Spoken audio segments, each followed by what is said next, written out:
It's time to get into it. There's no one here but us. The Stool with Matt and Nick.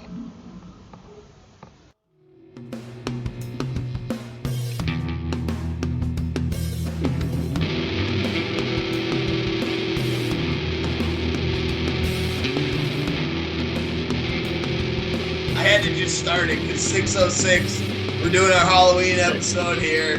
We can't get 6:66 on the clock. No. Unless your clock is broken. That's true. Although, like, okay, so 6 is the hour, 0 is the minutes, which is like 60 is also the equivalent. So if it was 6 or oh no, that would be 566 would be the same as 606. Really, we should have started at 7:06 because that would be exact. Yep. No, you're right. You're right. Yep.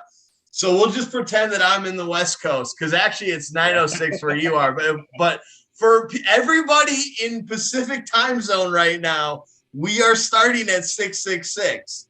Actually, yes. That is so. Like, yeah, the Pacific time zone.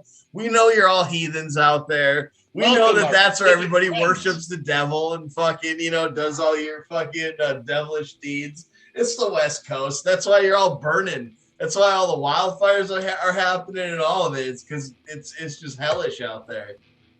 Jeez, Death Valley. Way to put it on them. I am going to put out. You know what? We haven't recorded in 5-6 weeks, and I'm ready to get after it, put some ideas down, and I'll put it on them. They're burning, and why are they burning? Because it's the Pacific time zone, and we started our recording at 6:66. So, like, is Halloween. This is Halloween. Oh yeah, fuck it. Hey, we got the song started. We're doing some Nightmare Before Christmas, right? That's from yeah. Holy shit. It's a Halloween. Oh, yeah, man. This is your holiday. Let's hear about it. It is. Dude, hell yeah, dude. I'm excited. I'm excited for this episode. I'm excited for the season. I didn't get to go to a haunted house last week. I told you off the air, I've been trying to face my fears a little bit.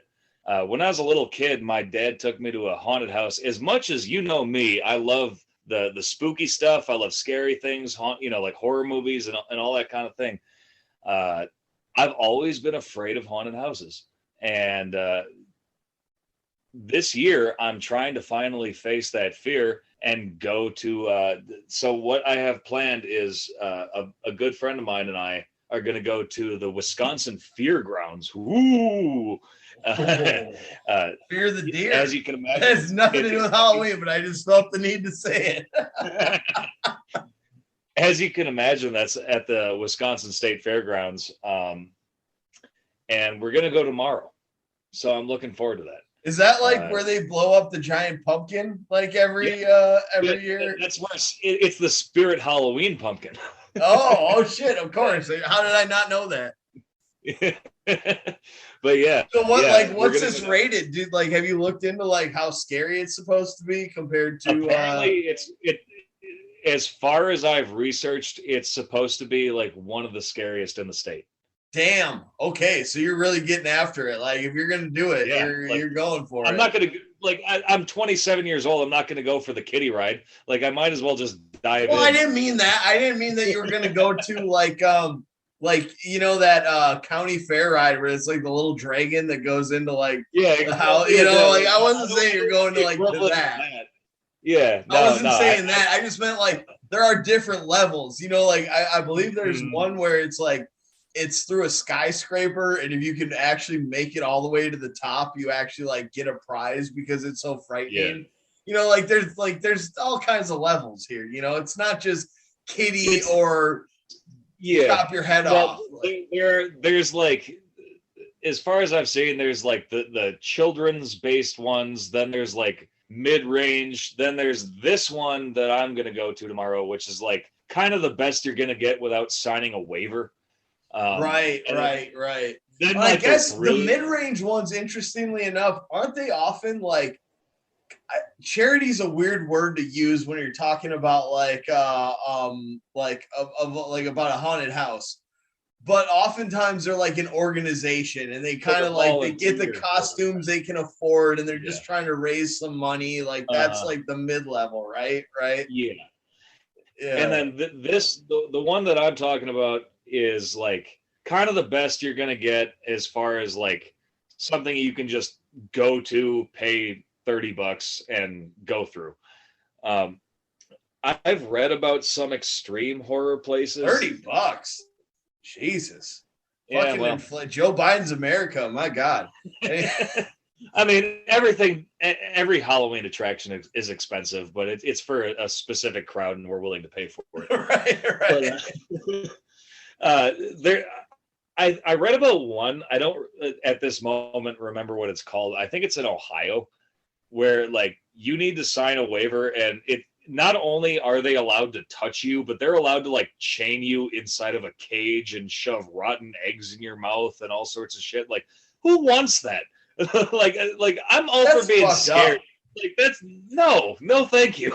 That sounds to me like a bunch of people with really like sick minds also went to law school and were like, how can we torture people and get away with it? You know, like that's what that shit sounds like to me. Maybe it's people who are lawyers that are just like, no, that's what I meant. Like sickos, they went to law school and they found the loophole. I'm talking about the kind of like high-powered like Wall Street jerks who right, like a prostitute, and like they'll want like a dominatrix because they want to know what it's like to not be in power for once. Right. Yeah, exactly. Yeah, like they need to feel the pain. Yeah. That's a good point. Yeah. I've only been to one haunted house in my life, and I know it was definitely it was a trip, and I want to say it was with the Boy Scouts, but it also could have been like with like choir or like some. So it was like a very wholesome group that I went to, like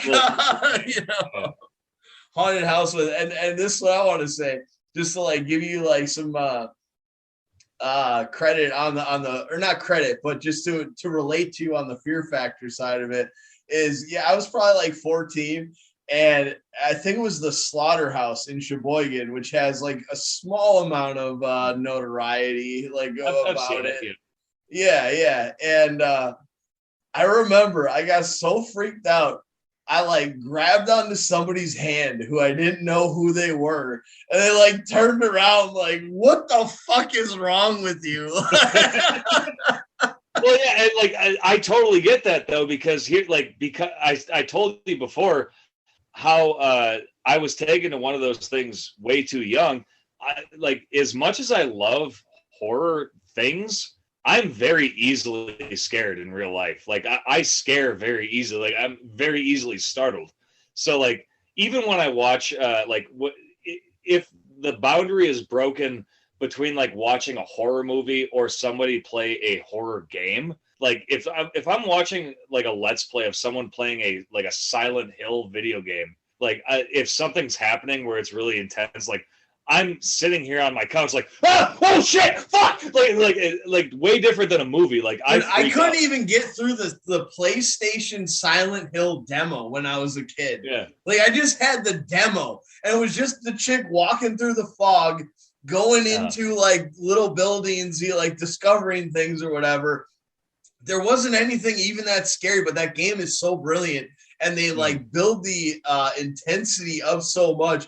I remember I'm like, I again, 13, 14 years old, I'm still a scared little boy. I'm 35 years old, but I'm still a scared little boy. But at this point, I'm really a scared little boy.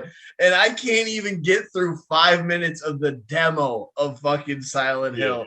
But what I wanted to ask you though, like going back to the movie is, do you think that it's because with a horror film, to expect? Now, it would be the same, it'd be the same thing with the haunted house. You know what you're getting into, so you can put yourself into a certain mindset of saying, like, this isn't real. I know this isn't real. This is a entertainment experience, but like in real life, the difference is like you don't get to pick and choose the moments when something scary happens. You know, Right. so like if you get freaked out in real life, it's because like you weren't expecting that. But if you sit down to watch a horror movie, you're sitting down trying to scare yourself, you know. There certainly is a degree of separation when it comes to a horror movie. And like, as I mentioned before, the example I gave with horror games, it's like you're one step closer to like it affecting you, even though it's not really. Right. And like, I think when I go there in real life tomorrow, I'm going to lose my fucking mind. But I'm gonna do it. That's a good point. Yeah, that is a good point. Yeah, I kind of got two different ideas confused there a little bit, because the haunted house and the video game is still the same, because you don't know what's coming up now. And I guess you don't with a movie either, but with a movie, you're in your couch, you sit down, you hit play, you're in a certain level of comfortability. You're not in control of anything to do with the movie. Right. And you can turn it off at any moment. But if you're playing a game and now you're in the point of view of the character, or you're in the haunted house and you're obviously in your own point of view, and you just don't know what's around the next corner. Yeah. It really is. I think that sums it up is just like, as much, the more control that I feel I have of like the consequences of the situation and like what's going on in front of me, the more scared of it I am. Truly. And yeah, that's an interesting thing, because I mean, I don't even like horror movies, but in general, just the idea of like, what do I have control over? What don't I have control over? When does my mind flip from knowing what's reality and knowing what's like made up, like for the sense of excitement and the way those things all blend? I guess it's Halloween. That's the whole point of it, isn't it? It is Halloween. Yeah. Way to segue. We should address that before we get any further. Welcome to the Loose Stool, everybody. This is we need to address that we've been on a break for a little while here, but we're excited to get back and bring you a Halloween special. And our most timely episode yet. This isn't us talking about Halloween the week after Halloween. This is us actually. We are going to be talking about Halloween on Halloween for all of our dedicated listeners who are going to see this come out on Halloween. So that's exciting.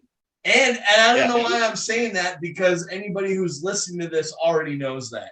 But we just want to like call it Halloween, goddammit.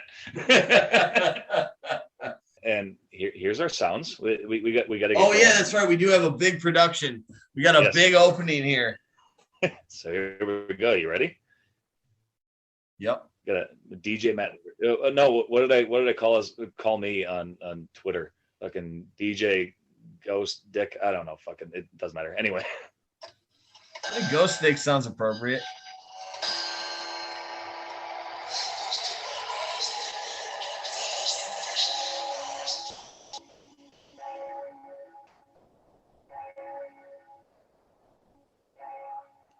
Welcome to the Loose Stool. Yeah, sure. Oh, I got one for that too. Hold on, where is it?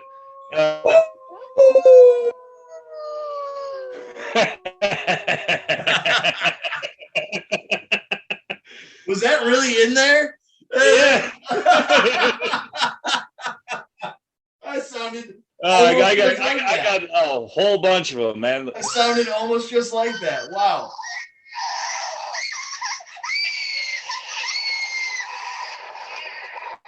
Damn, the most timely and ow!